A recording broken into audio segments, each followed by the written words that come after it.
only 7:13. Do you 7:14. mind just telling me approximately who's online, just so I know? Yes. So me, I'm right here. The Balkan family, the Hay family, Hunter, Ken and Jesse Bronson, Meg Lippert, all the way from Hawaii, Sandy Becker, Sandy's iPhone, and Tech. So those are your people. Sounds good. Yeah. Yep. And I'm sure people will add on. I don't have anybody asking right now. Let's go. Okay. I'm going to take this off just to. Hello, everyone. Thank you for joining us. I know you can't see me, but I'm Laurie. Ray Sheese with Island Books. My husband Victor's here too. We have a nice crowd in the room. There's about, is it nine people? Okay. Nine and a half people. Thank you for joining us online. We have Daniel Becker here, who's running for City Council position number 2. And we appreciate you coming and taking your evening to be with us and tell us what you're all about and answer any questions we have online or in the room. And for those of you online, if you do have questions, put them in the chat and we will make sure that Daniel gets to hear them and reads them and answers them. Thank you. Go right ahead. Cool. Yeah. Thank you for hosting. Thank you for everyone joining here in the room and online. This is not something that I've done extensively before, so I will do my best here in this environment. I just want to I'll introduce myself here initially for a couple minutes, and then if anyone has any questions, I'll field questions. If there's some kind of lack of questions, I have some notes here so I can go through other topics that I think people care about, but we'll just kind of see how it goes. I've had there's information on my website about me, so I'm going to recap some of that. So if you already have looked me up, you may already know this, but I grew up on Mercer Island. I graduated from Mercer Island High School in 2001, and then went to UW and lived in Seattle for a while, and then decided to move back. My husband and I have a 2-year-old son, and so we moved back here before we decided to have a family. We moved back in 2018, and I currently live on First Hill. My parents actually live there. And so it's been great during the pandemic, having them being able to help us with our son, keeping in the pod with them. And then on a professional, Sorry, people are having a hard time. Oh, sorry. Is that better? Can anyone hear me now? Please type in the chat if you can hear me. We need to speak. You may have to speak up just a little bit more. Right. I don't think you have to direct it specifically towards that, but I just think you need to speak up a little bit more. Louder. Yeah. Okay. I'm not going to repeat everything that I just said, so please go to my website, which you can Google if you have questions about what my background is, because I won't bore everyone again with it. I was just saying about my family history and my connections to Mercer Island specifically. On a professional note, I co-own a company. We have 170 people. For those wondering what the company is, Codis Design. We sell logoed apparel and promotional products. If you've seen any of my signs around the city, which I hope you have, my company made signs.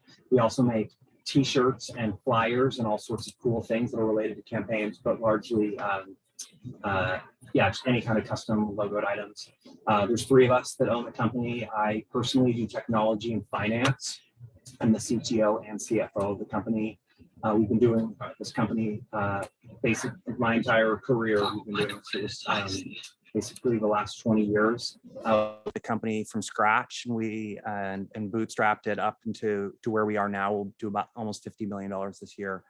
And so, I tell everyone between my company and my 2-year-old, I promise I'm not bored and deciding to just run for city council because I'm looking for something to do. I have plenty of other things going on, and the reason, and I'm not doing this as a stepping stone, I'm doing this just because I care about Mercer Island. I really just want to leave Mercer Island better for my son than I found it. Sort of as a philosophy for my campaign, I just really want Mercer Island to be better. One of the factors in terms of doing better is I'd like to see a more positive culture. I really feel that there's a fair amount of negativity in the community, and I think that we just as residents, it would be great if we could be more positive, but specifically with city council, I think that there is a culture within the city council and within the city staff of just an environment that could be more optimistic and would better, it would just be a better environment for our community. There's certainly impacts on our staff, the city staff, that I think would help with that. And so I'm very concerned about just the overall culture in the city. And then also I really want to see a higher quality city. I want us to have, just as an example, like the best parks and the best schools and the cleanest roads and the safest community.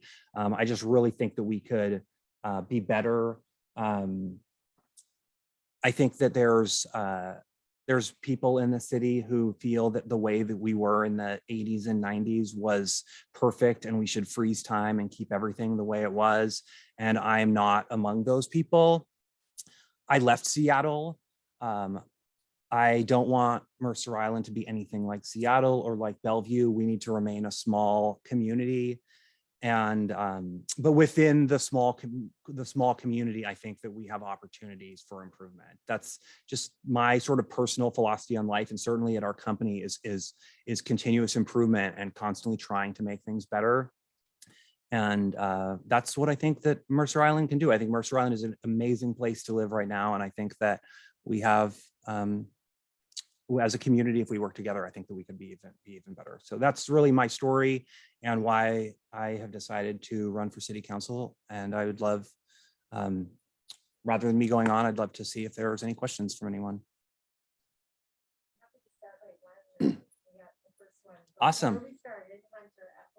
Okay. I would like to know what the candidate is trying to solve or accomplish by running, which is not being addressed now or not being addressed well by the opponent. Oh, okay. Yeah, he wants to know what I want to accomplish. I think you said, sorry if I'm gonna do my best, in general, and by running for city council, and that is not being accomplished by my opponent. Yeah, I mean, as I said here before, I mean, with the culture, like the culture is a problem. It really is an issue. And I would like to go in. I mean, I'm determined to go in and be an independent candidate with no ties and no allegiance to anyone. Like, it's very important to me that, like, and I've said this to like every single, I mean, if you've donated to me, you know, like I have told you that I don't owe anything to anyone except for the residents of Mercer Island.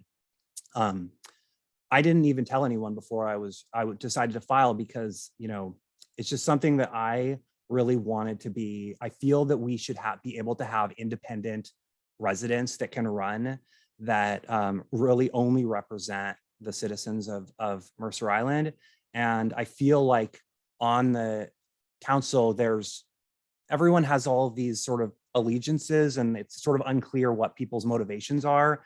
And I just really want to like be able to say that, like, as I said, like with my business, I mean, I'm not looking for something to do, and this is not a stepping stone. And I think that I've tried to reach out to everyone that might have opposing views to me, and try to work with those people.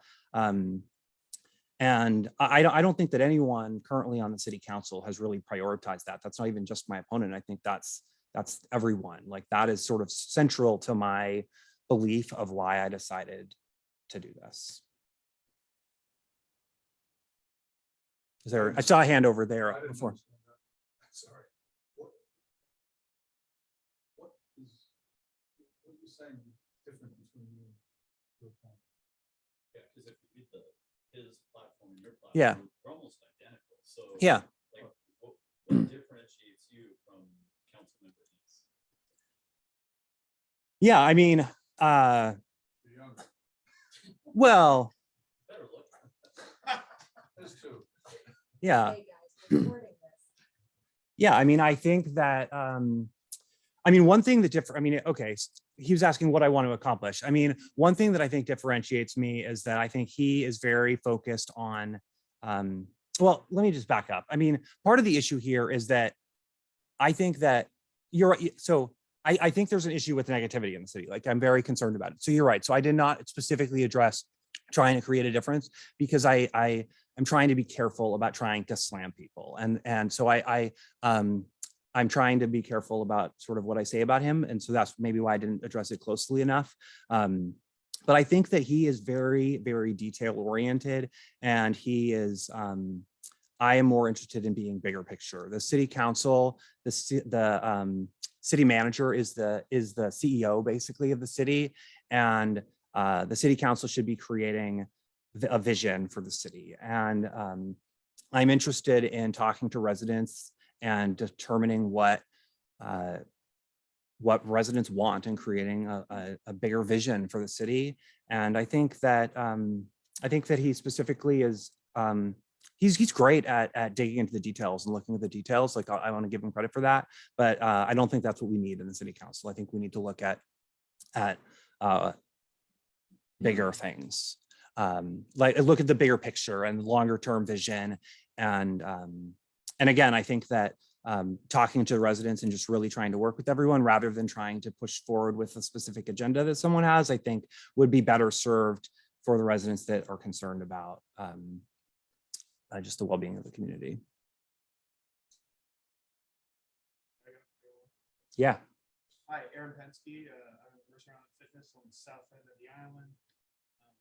Business here, small business for a few years now.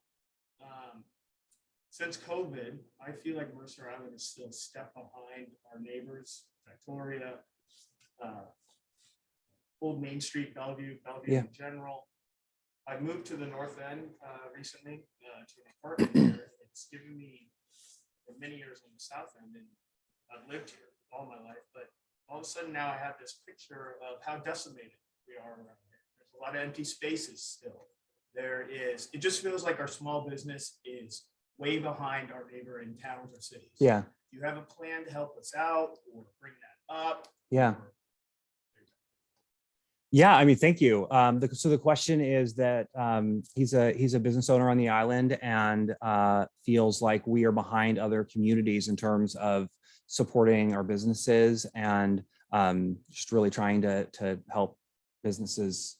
Yeah, I don't know what support is it, because I've definitely felt supported by the community. Maybe it's I don't know if we need to go as deep as real estate prices. You know, there's a lot of factors that go into it, but we seem to be behind. So Yeah. Lori, do I need to restate that, or do you think people can? We're okay. He's saying we're behind on there's empty spaces everywhere, and how do we deal with that? What? There's no traffic either. Yeah, I mean, I think that I've talked to quite a few business owners in the city, and I mean, one thing that I think that we need to do is that the city needs to do a better job of serving our businesses in terms of not getting in the way. Okay, this is like one specific thing. I mean, I feel like permits are an issue. Permits are an issue for residents also that I think is a problem.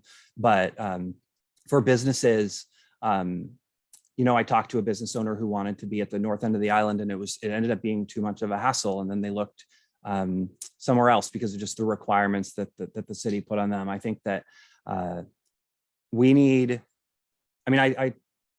I talk sometimes about restaurants, and just this is an example where, like, we have less, we're going to have less of a client base than other cities. And so we need to try to, if we make it as difficult for businesses that as Seattle does, there's no reason that anyone would want to come to Mercer Island. So we need to be trying to make it easier. We need to cut the red tape.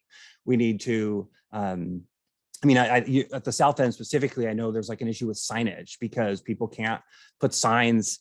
Businesses can't put signs out in the QFC village, and they have A-frames and there's restrictions there. I mean, I think that we need to be doing what we can to support businesses.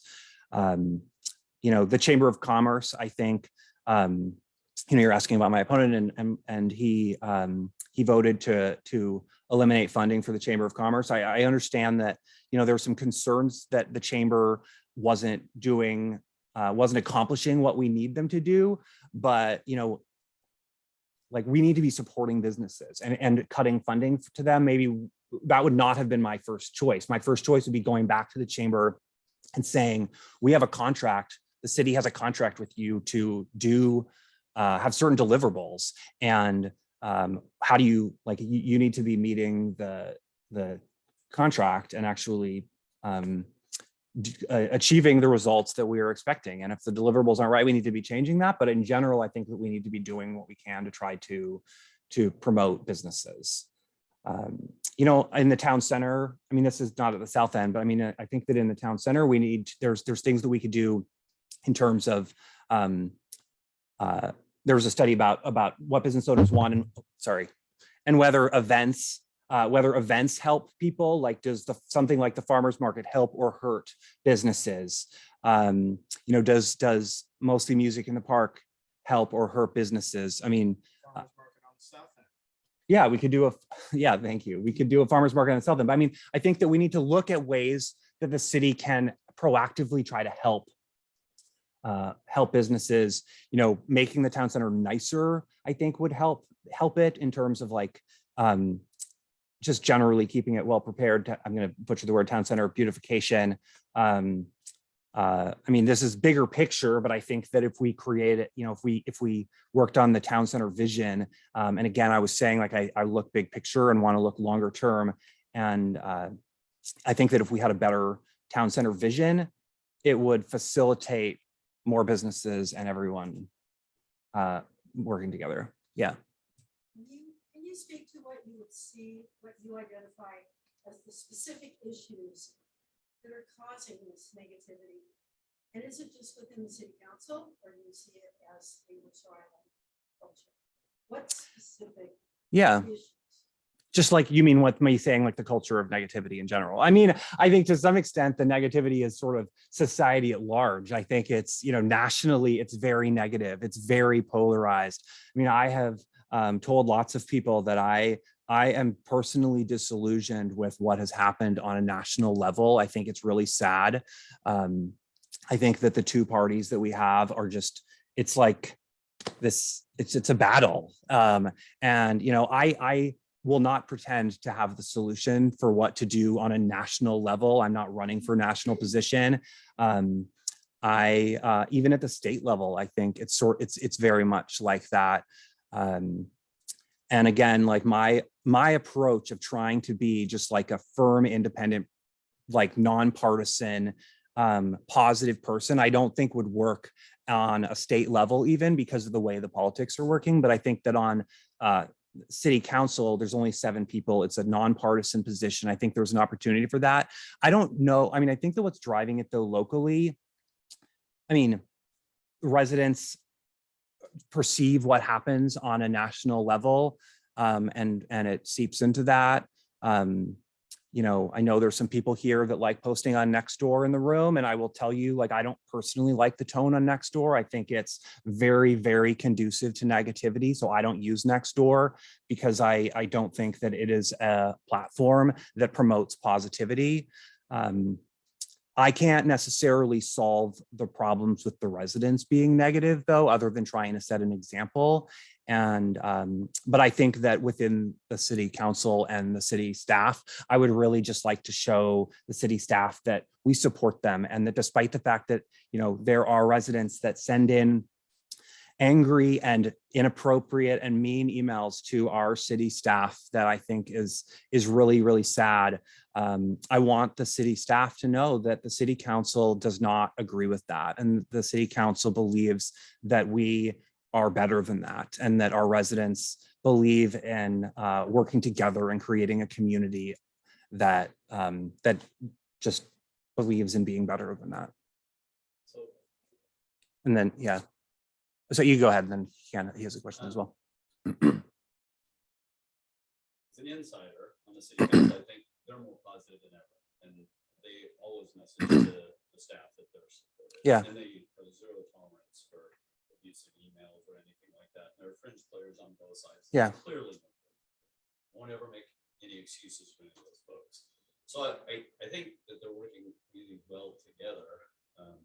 But I wanted to get your insights more on the town center, because that's a really big issue. And Yeah. it creates a lot of the divisive behaviors, because having been on the town center visioning group and on the city council, it's felt like the right policies haven't been put in place. Yeah. And I know that your opponent is working very hard to fix those Yeah. policies and help the town center Yeah. grow in a way that it serves the local community Yeah. and help retail. Yeah. What would you do to Yeah. fix that? And the chamber is a whole nother story. Yeah, yeah. And I hear what you're saying about they weren't effective. But Yeah. I think there are other things that can be fixed. Yeah. Not necessarily giving $1,400 a month to the chamber of commerce. Sure. Okay. I mean, you've said a lot of things there, so I don't know that I will be able to respond to all of those. Just Um, focus on the town center. yeah. How you would change I- it to help grow retail. Yeah, and I do just want to say, so he made a comment, first of all, saying that like he feels that the city council is more positive than ever, and then wants to know that what I would do with specifically with the town center to try to support retail. I do just want to say, I mean, I hear what you're saying about the city council being more positive than ever, but I have spoken with people that I think are even more of an insider in terms of actually in the city government that have said otherwise about the positivity. And I have personally watched city council meetings that have included a significant amount of negativity directed directly at city staff that if I was on city council, I absolutely would not have supported, and I would have called out as not supporting. So, I mean, I have personally witnessed evidence of the city council having problems. So that's partially what I'm referring to. But in terms of the town center and what I would do to try to help, I actually really appreciate what the entire council has done in terms of the changes recently were where retail is required, and specifically whether we were going to require retail south of 29th. And I'm 100% supportive of it. I think it was absolutely the right move. I think that I guess you're asking like what else I would do. I mean, I think a difference between me and my opponent is that if you go to his plan for the town center, it's all metric based. It's saying how many square feet are there. That's the only thing that he talks about. At no point does he talk about anything that cannot be measured. And so what he's excluding is walkability and how does building design and like what they have at Barrels, for example. I think what they've done outside the patio at Barrels is amazing, and we definitely need more of that. And his plan really does not address that at all. And so I would be more aggressive in terms of supporting retail. I think that when new buildings come up, what you've seen like in the there's, for those of you who do not, I'll just make sure people know, in the complex where Mud Bay and Tiger Garden is right now, it's going to get replaced with a new building. It's going to be 4 stories with ground floor retail.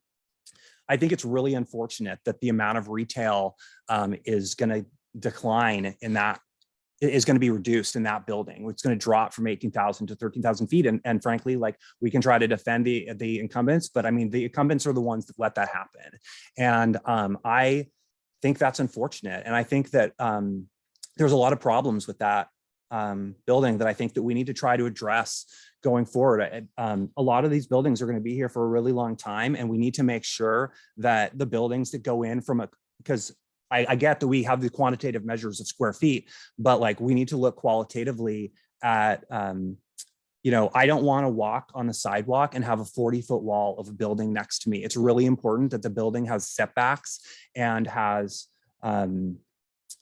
the patios. And, I care a lot about restaurants and trying to get more restaurants here. And it's critical when the buildings are constructed that you make sure that there's proper venting, and you need to make sure that there's, you can create walls that could be moved so that if the space was vacant, you can adjust it and you can have 2 or 3, like you need to be able to change the size of it. There's even things that you can do in terms of bathrooms, and you could have like shared bathrooms within the building so that when you're adding and saying 3 spaces instead of 4 spaces or however many, you don't have to create ADA bathrooms with each thing, because you're mentioning the cost of rents. And well, if you're trying to do, I mean, again, I'm a business owner, like I've done TIs in spaces and it's like, it's expensive trying to adjust space, and anything that we can do, especially when you're actually constructing the buildings in the first place, will make a huge difference in terms of the ability to actually attract tenants within retail. I also, and sorry, the one last thing, I mean, I also think that in the immediate term, things that we can look at are spaces that are currently zoned for personal services that are not restaurants and shops, because that's what people want. No, nothing against gyms on Mercer Island, but like, people want on retail storefronts, they want things that they can actually go to. So when I go over and look at the Coldwell Banker space that's on this prime corner lot, again, right across the street from QFC, I think it's really unfortunate, because that should be something that people can actually walk into. And the city zoned it to allow personal services, but the city can also rezone it back so that if they were to leave, then they would have to get replaced with something that I think residents would prefer. So, I mean, that would be an immediate action that I would like to see. Yeah, Ken. Oh, sorry. Sorry. And then we'll go to the chat questions. Sorry. Yeah. So I'm a recent move to Mercer Island. I live in one of the apartments at the north end of the island, and I really like I don't know, I like being separate from the area around us, but still having some degree of density. And you talk about the trade-off between like retail and housing. Yeah. I'm wondering, do you have any plans to try to advocate for more housing? Because I feel like if we do anything that doesn't allow for more housing, we just reinforce the perception that Mercer Island is kind of an exclusionary exclusionary place for rich people, which is not really a place that I want to live. Yeah. If you have any plans to address like greater housing? Yeah, the question is, do I have any plans to address increased housing on the island so that it is not quite as exclusionary to rich people? Is that an accurate summary of your question? I mean, I think it's tough. I mean, the problem is that our land is expensive. And I think that realistically, I don't know how we are ever going to have housing that's like comparable to less expensive communities. I'm going to be honest. I don't know how we would do that. I mean, the town center is already zoned to allow, I mean, in the building that we are in right now, someone can correct me if I'm wrong, if the specific building is different, but I mean, we're the town center is already zoned to allow 3 stories at the south end of the town center, 4 stories in the middle, 5 stories at the north end. The question will be whether and when those actually get developed. Public service announcement, the Growth Management Act, if you have never heard of it, you should Google it, because I am doorbelling a lot of places and a huge number of houses, and people don't know that this is a thing. And the state has created the Growth Management Act that requires additional housing units in various cities, or it requires that cities take a certain share of their population. And that's why the town center has been zoned the way that this is. And obviously there's dispute over, how quickly we need to fulfill the Growth Management Act obligations and everything. But I mean, at some point, it is highly likely that we are going to need more units in the town center. Or we're going to need more units somewhere on Mercer Island. And, we have made the decision to concentrate that growth in the town center. I think that's the right move. I don't think it makes any sense to try to rezone neighborhoods for, townhouses that, in places that it's not walkable to the light rail. I don't think the residents want it. I don't think that it's right from a climate change standpoint. But I'm comfortable with the zoning in the town center. And I think that these buildings are going to get constructed over time. But as I said before, I mean, to me, my concern is how these buildings get developed and making sure that they get developed in a way that is good and that serves residents, all of the residents of the community. So, I mean, I apologize if I don't have a great answer for you in terms of how I'm going to create even more density than we already have. I think that the density will happen in the town center over time. Can we go to some of the online questions to people that have been waiting? This is going back just to what you were saying about building codes. Somebody Tech asked, it sounds like you are proposing to micromanage private businesses. Are you aware of the design of building codes and familiar with the 60-40 rule?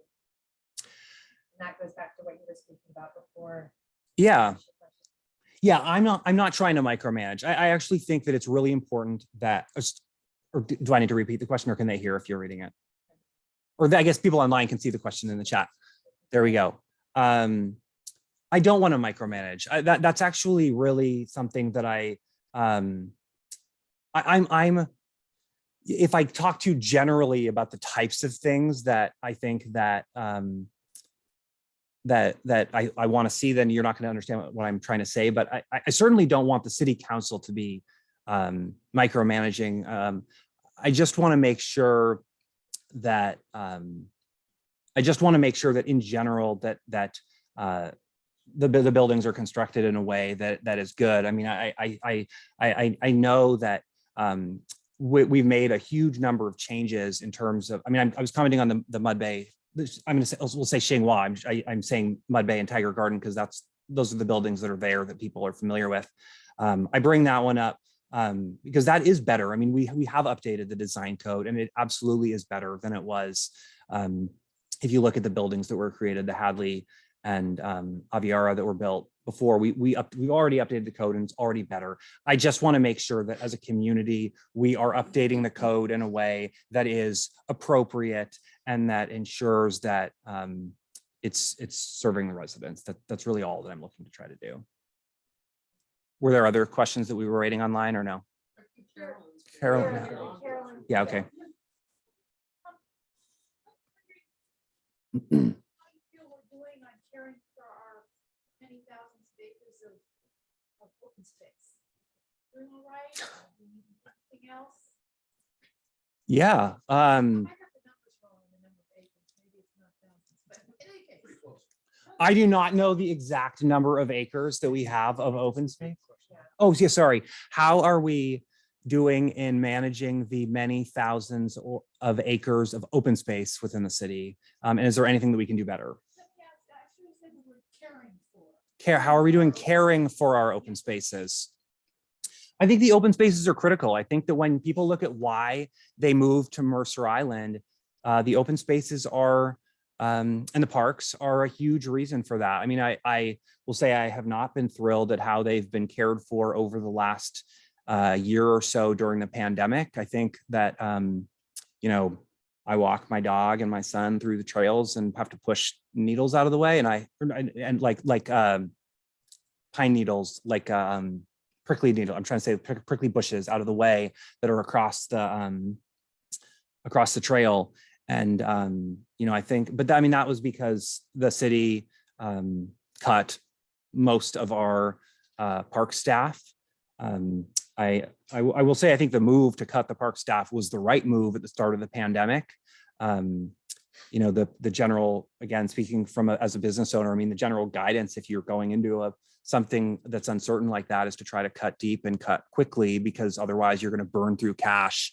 And it's going to be incredibly hard to recover from. So that's exactly what the city did. The city cut a lot of people, and it resulted in our parks and open spaces and streets not being nearly as well maintained as they should have been.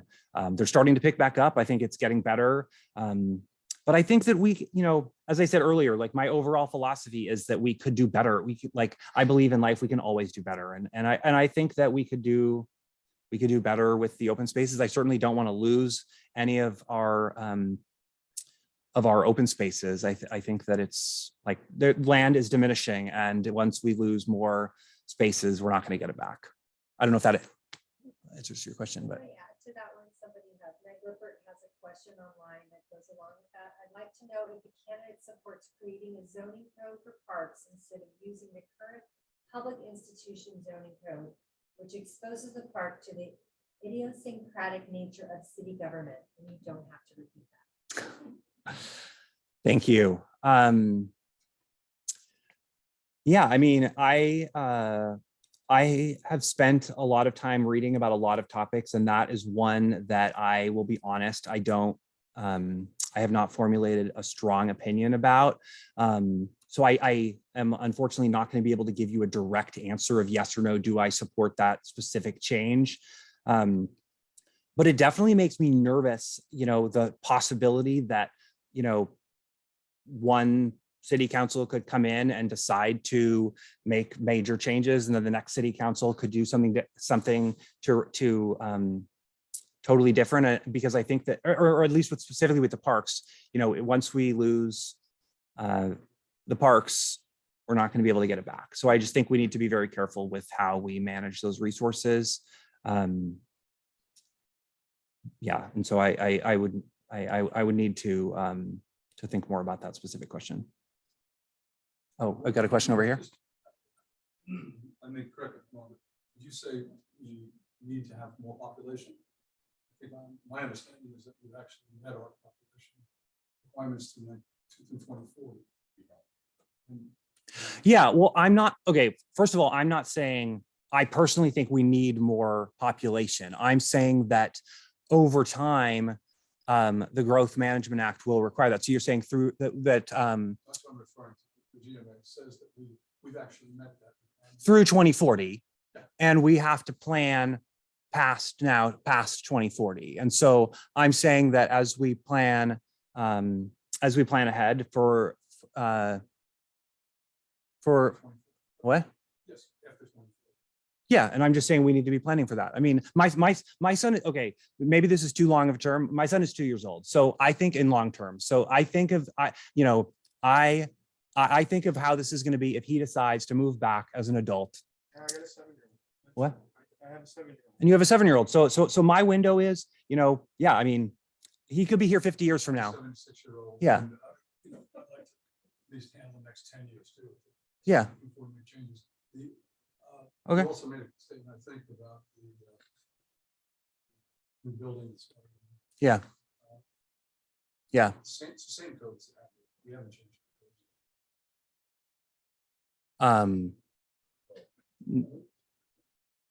No. So you find out where the history that there was a group called Save Our Suburbs that stopped that building from being developed Yeah. about. Yeah. For the 7 years ago. King property, I am familiar. And I believe you either started or were involved with Save Our Suburbs. And then they did put a I am aware of that, yeah. moratorium and they changed the Yeah. codes, where the planning commission and Yeah. design commission haven't Yeah. really addressed. The city council very much wants to see. Yeah. Is the codes to address intelligent design and retail. Yeah. below. And I understand what you're saying about your opponent, and he's very analytical and data does matter. Yeah. But he was also on the town center vision committee, and he was very much in favor of the same stuff that you were talking about. Yeah. And I think that's where we need to get to. So I think that Matt's kind of going, it's like, how would you champion that change any faster than Already being done. or what's already been done?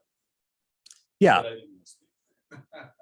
But you're confirming then that we did, I mean, we made a significant number of zoning changes citywide in 2016, specifically as a result of the Hadley. So I mean, I think you're mistaken there in that we didn't make any zoning changes because there were a number of changes that were made because people were not happy with what happened with the Hadley. What? June 2016. Yeah. Council meeting. You seen that? I Anyway. Yeah. Go take a look. Okay. Yeah. Well, first of all, I just want to comment on some of the buildings that you talked about. Yeah. Was from previous councils. Yeah. It's not the current one, but that was the way they wanted them to be. But my question to you is, you have a business. Yeah. And you just got through COVID. Yeah. And you have employees. Yeah. Tell me how you handled the COVID with your employees, and what person do you admire or a book that you use that is your management style? Yeah. Geez. Okay. There's a lot there. So what?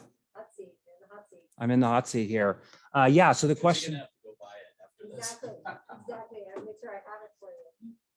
Yeah. So the question, I'm going to try to repeat the question first, was how did my business handle the pandemic with our employees specifically?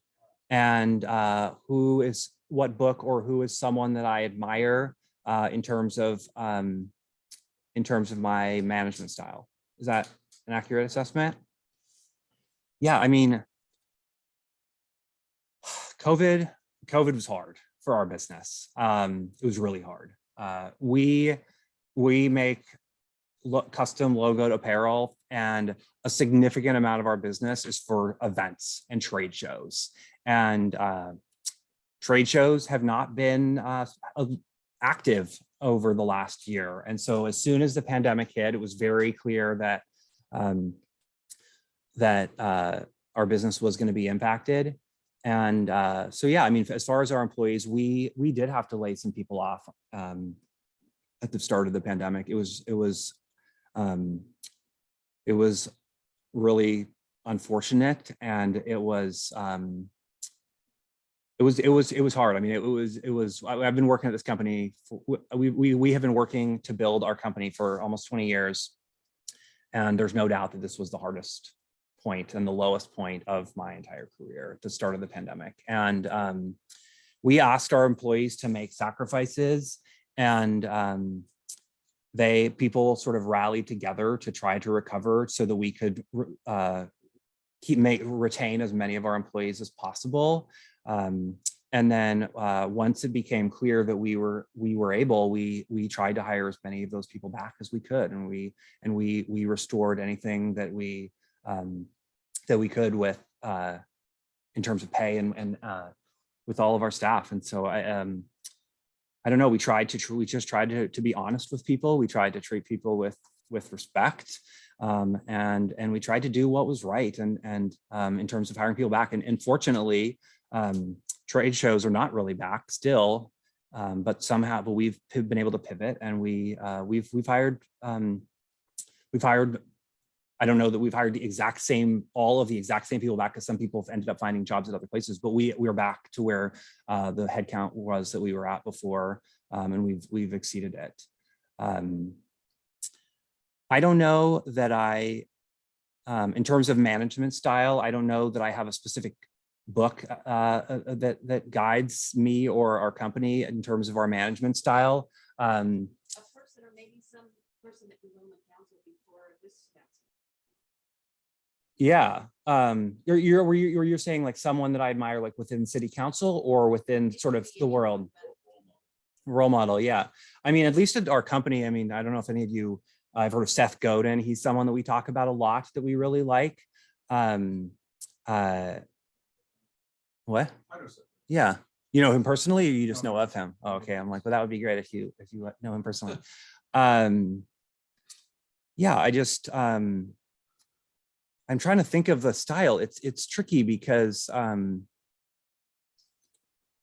don't know. I'm trying to think of like we have sort of created this style at our company that's, like I said, this continuous improvement, and just like constantly trying to be better. And I don't know, it's tough trying to find people that fit with our philosophy at work, just because it's a unique philosophy. So I don't know that the philosophy that drives me is necessarily from any specific person. I just like I like people that can acknowledge where you're wrong and how you can do better.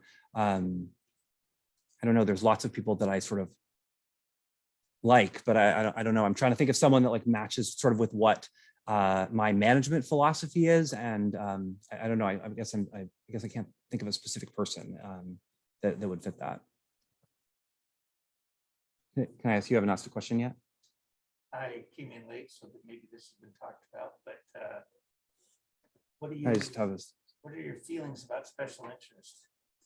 Got a huge problem with that on Mercer Island. Yeah. They almost bankrupt the city by catering to special interest. Yeah. Yeah, I talked a little bit about this in the beginning, but I'll just quickly recap just to make sure in case there's other people that are new. I mean, yeah, I think special interest. Oh, sorry. The question is, thank you for continuing to remind me of that. The question is, what do I think about special interests and how they have because they have in some cases almost bankrupted the city. That was the question. Yeah, I mean, I'm just going to go quickly here just to, in case there's other questions. I think there's frankly, there's no place for special interests in the opinions of the city council. The city council needs to be 100% independent. And I I don't even know how to say it more clearly, that like, you know, I said earlier, like I've told anyone who has either donated or supported me that I don't owe them anything. Like, So to roll on to that question relating to residential neighborhoods. yeah, And special interests, yeah. are you for keeping residential neighborhoods? I'm not sure what you mean. Like you're saying or is are you asking whether, I'm going to say something that's not exactly what you said. Are you asking whether I would want to rezone neighborhoods to not have single family neighborhoods? Is that what you're asking? Correct. I believe we need to keep single family neighborhoods on Mercer Island. I would not support rezoning our neighborhoods. What about the expansion of the CFCs? I'm sorry, what can you say? The CFC zones. Oh, this. Another political hot button. Yeah. Sorry, I thought you said CSE. What? It's actually CUPs and stuff. Cups. Conditional use permits. To like, if somebody started buying property into a neighborhood and wanted to do different things to it than have it be single family, would you as a candidate support Yeah. that if you were elected, fortunate or to be elected or Yeah. unfortunate? Yeah. Are you specific? Yeah, I mean, are you asking about things like the JC, like, are you like specifically thinking about I things? think that's what he's thinking about because I happen to know he lives next to it. But Oh, are you asking like largely about the JCC Well, rezone? When they proposed what they were doing, they wanted to put the Hadley. If that passed, the Hadley building would have been on all around Mercer Island. Yeah. Yeah. 5 feet from a neighbor's house. Yeah. So that got defeated. Yeah. But that is an ongoing Yeah. issues. And a lot of people would like to retain residential neighborhoods. Yeah. So, I mean, my position. So I'm My- trying to pin you down on your position. Sure. No, I'm just trying to understand the question because because I'm getting like lots of different components of the same question from 3 different people here. So I'm just trying to figure out what I'm answering. So there's a question about, there's a reference to saying the Hadley and like whether, you know, there's the possibility of buildings like the Hadley going in all sorts of neighborhoods and what I would support in terms of zoning. I mean, we're a single family neighborhood community. I think that we have a defined area for the town center and there's no reason, you know, as they're pointing out, I mean, we're already ahead of the GMA targets for the foreseeable, for the immediate future. And so there's no need to try to rezone anything. I mean, if, you know, I'm thinking long-term, if 50 years from now, I can't promise you that 50 years from now, we're going to be ahead of the GMA targets because I don't know what the GMA targets are going to be 50 years from now because I can't predict the future. But in the meantime, I doubt you'll be on the council. I hope I'm not on the council 50 years from now. I certainly would not support buildings like the Hadley being in other places around the city. Well, I think, that was just one example, but it's mostly changing the zoning in residential neighborhoods to something else. I don't want to change the zoning. We have plenty of areas that we can already like if we are required by the GMA to add housing units, we have plenty of area that's already zoned for housing. There's no need to rezone other areas for that. I would not support rezoning new areas in the city to support that type of housing. So, Thank you. finishing up for me. How many council meetings, planning commission meetings, Yeah. design commission meetings have you ever attended? Well, I have watched on YouTube, probably maybe 150 to 200 hours of city council meetings and planning commission meetings and design commission meetings. I've watched every single city council meeting for at least the last year. So during the COVID. Yeah. You've never actually spoken. I have not. But I will actually say that I think that it's really problematic I'm not sure that I would want, I'm not sure that I have considered speaking at those, because I think that what we end up with are a small number of sort of people that are making noise and are not like, sorry, I guess I should have repeated the question. The question was, so that they can hear, the question was how many city council meetings have I attended, and whether I've spoken at them. I am concerned about the city council being influenced by the loudest people. I think that is, once again, with the culture, I think it is a problem. And I think that we have city council meetings that take an extremely long time, and I do not think that they are accessible to average residents. When I have spoken with, I've spoken with a number of residents that have concerns that say they can't go through the effort of trying to go to the city council meetings. I am totally comfortable with people. I mean, we need to be able to have people coming there, but coming to the meetings. But I think that I'd like to see more engagement from the council, going out and trying to talk to other residents who are not the loudest people, because I think that the loudest people coming in and complaining is doing a disservice to average residents. I have a question that has been here for a little while that touches on some of that. It says you've accepted endorsements from Representative Tennyson.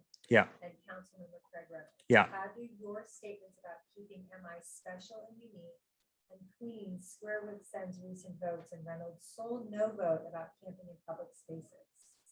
And then the follow-up is, do you think there's conflict of interest for the city to fund the Chamber of Commerce?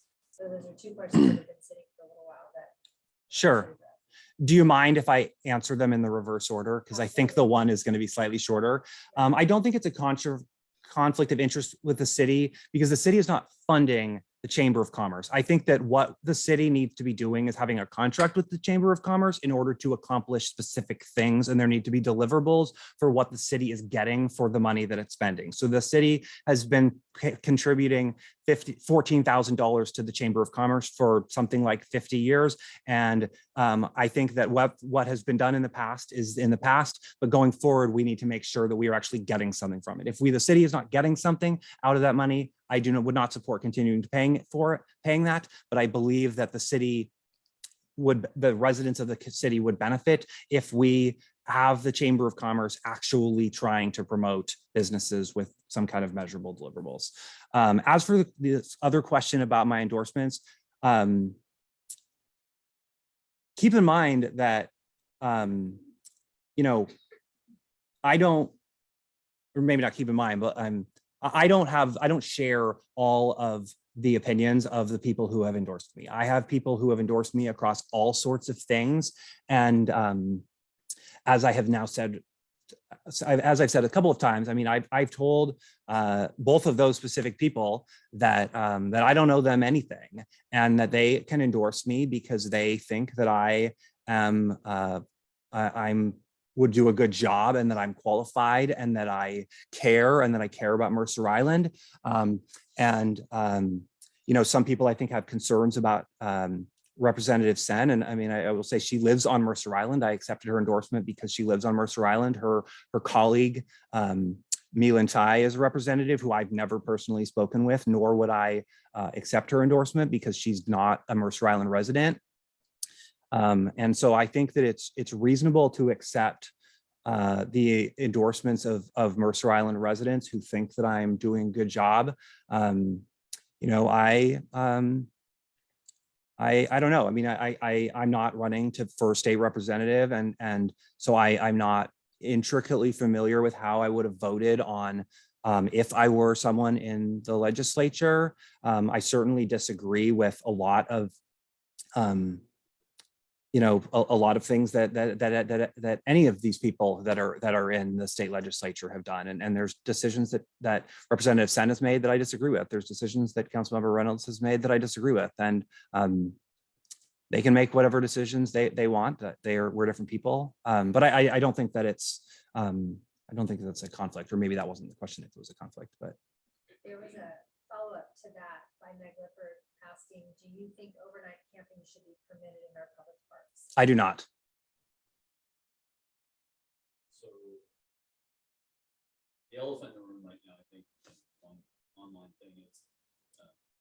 folks believe that you're, well, it's not a belief, you're clearly endorsed by the 41st. I'm not endorsed by the 41st. You're not. That's the reason. I refuse to get endorsed by the 41st Democrats because I do not believe that that is the right decision for Mercer Island and for my interest in being an independent council member that is only beholden to the residents of Mercer Island. That's a very important distinction you make. And I appreciate you sharing that. Some of the leaders of 41st, like Planissa and Lisa Wellman, are supporting you. And Lisa Wellman has not endorsed me. oh, she has not. No. Okay. So the negativity that you're talking about, a lot of community members feel that it was started by the Heritage Legacy 41st leadership. Okay. Question, and I think you're starting to answer it now, which I'm very happy to hear, is that you're making a distinction between yourself and the policies that they've created that you might not be supportive of, like 1054 and 1031, the public safety things that have been coming out recently. Yeah. So I guess what people are concerned with is that you would be beholden to those special interest groups, Yeah. those leaders from the 41st. And I think Yeah. it's a legitimate concern. And Yeah. how would you address that? I think it is a legitimate concern, and this is why I'm trying to say so strongly that I'm not endorsed by them, because I think that it's tough, and I think that, you know, people try to create. I mean, this is why when I first started and I said I'm concerned about the culture. Like, I am fundamentally, we can sit here and talk about policies, but I think the culture is a problem. And if nothing else, I want to go in and really prove and say I am independent. You know, my opponent votes aligned with several other people on the council very frequently. The other people on the council also vote together very frequently. I will be an exception. I will not vote with people in a block like this. I'm not beholden to the 41st. I think that I disagree with you that, I disagree. I don't know that that's necessarily true that the 41st started it. I don't know who started it. I think that lots of various people have worked together to create the political atmosphere that we are. I mean, the 41st Democrats are part of the Democratic Party, and I think that as I said earlier, nationally, the politics between the Democrats and the Republicans have sort of devolved into something that is problematic, and so I'm not part of I'm not. This is a nonpartisan race. Like, I am a nonpartisan candidate in a nonpartisan race that would represent the residents of Mercer Island. And I don't know how I can prove that other than not taking their endorsement. And I don't like, if Lisa Wellman were to endorse me, I would probably accept, I would accept her endorsement if she offered the endorsement. I'll just be honest, because she is also a Mercer Island resident. And I'm not going to, I'm not going to decline the endorsement of a Mercer Island resident. But I would tell her that that my loyalties would be to the residents of Mercer Island if that were the case. One of the things that's important to a lot of people here is the independence of Mercer Island. Yeah. It used to be very independent, and now a lot of the politicians have kind of gone with the region. And how do you feel about staying independent and fighting the region? That's why we have the nicest piece of I-90 out here, by the way. Yeah. Because they fought that. And it takes gumption and strength to stay independent. Yeah, I mean, I don't think that being independent, the question is, how would I make sure Mercer Island stays independent, and how would I, and then also fight the region? Is that essentially what you're? Not just doing what's best for Mercer Island, not for the region. I don't know how many times I'm just gonna keep saying this over and over again. My loyalties is to Mercer Island and the residents of Mercer Island. Like, that is where my loyalty is 100%. Having said that, I believe many residents of Mercer Island want us to be a part of a region. I don't know what the 41st Democrats would want me to do. I haven't asked the official organization what they want. I know what Mercer Island residents want, and I know what many Mercer Island residents want, and I'm attempting to find out what as many Mercer Island residents want as possible. I think that many Mercer Island residents want us to be a part of a region. They want us to have to work with Seattle and work with Bellevue. That's sort of the premise of Mercer Island. Like, the reason you live on Mercer Island is because you want to be in the Seattle and Bellevue metro area, but not actually be in those cities and be an independent city. Today I went doorbelling and I had 3 separate people when I said I was running for city council, asked me if I was running for Seattle City Council. And I said, no, I'm running for Mercer Island City Council. Do you not realize that Mercer Island is an independent city? I'm not running for Seattle City Council. So, but I believe that people here, my opinion is that the majority of people on Mercer Island want to be a part of the region. And what does that look like to you? Do we have time? We are at the conclusion.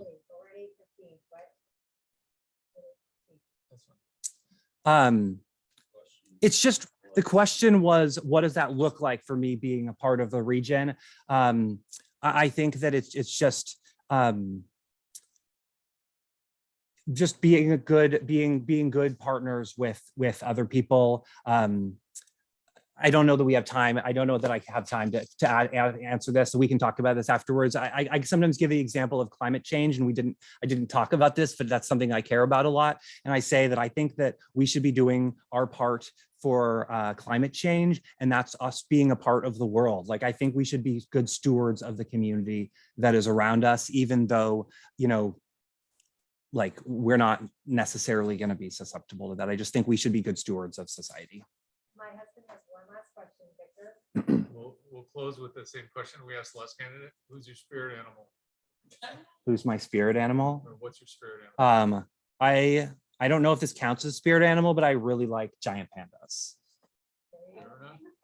Thank you everyone for joining today. I appreciate it. Please reach out to me if you have other questions. My contact information is on my website. Thank you. Sure, absolutely. People are welcome to stay. Thank you, Alan. Welcome. He's in my fit now. Well, John, I guess. More fun to say. Thank you, Daniel. Apparently there was not a shortage of questions. And there were a lot I didn't get to. What happened at lunch?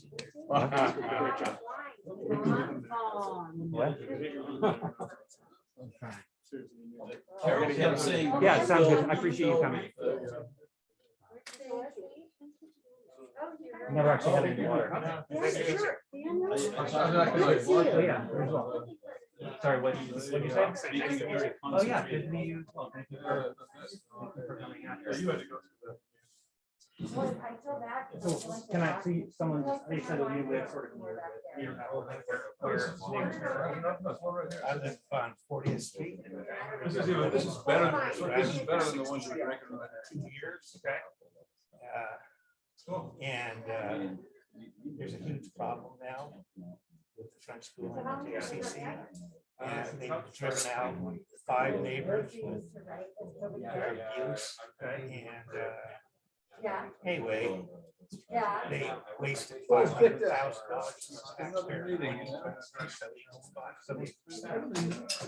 To the city, and I told you, if they want to expand, so you publish, why are you this is guys about wasting money, people's this is time? about raping. No, you made up your mind. I said, no, I They're get going it. to save money. I'm not They have excited to see you. opportunities to possibly go north. I have to So, take a look. I think Well, I appreciate your, some of the, I think they're all. You might be wrong.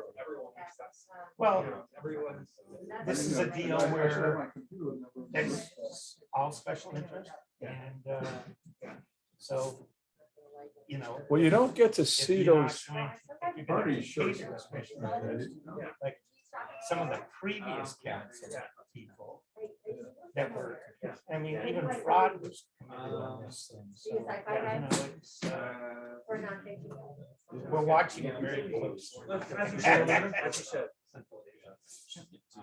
Can I get any feedback you guys have? You're very quick on your feet. You're very smart. Yeah. You're a little naive on a lot of issues. You don't have a good understanding of history, but that's not your fault. I mean, But some of us, probably you're exactly, exactly, I mean, I was just like, you know, until I came up against like some Bruce. yeah, not necessarily Like that, and they literally, squeeze the public out of the system. Yeah. And that's why there's so much. Oh, yeah, I've seen that. I heard of it, I'm so angry about, and then they do stupid things like Bruce Bassett. was a regional player, Yeah. it's- I'm doing fine. How about you? Yeah. So the Bassett's, the Berlins, they sold Bruce Allen down the road. Yeah. I like what you're saying. You are articulate. You have good vision, and I can tell that you really care about Marshall. Yeah. Some of those people that I mentioned don't. I don't know, care. this is- Yeah, all this Oh, stuff. it's 30. I don't Are we assume 36 or they're 38? not as expensive. 100 square feet. And- Klaus, who has endorsed us?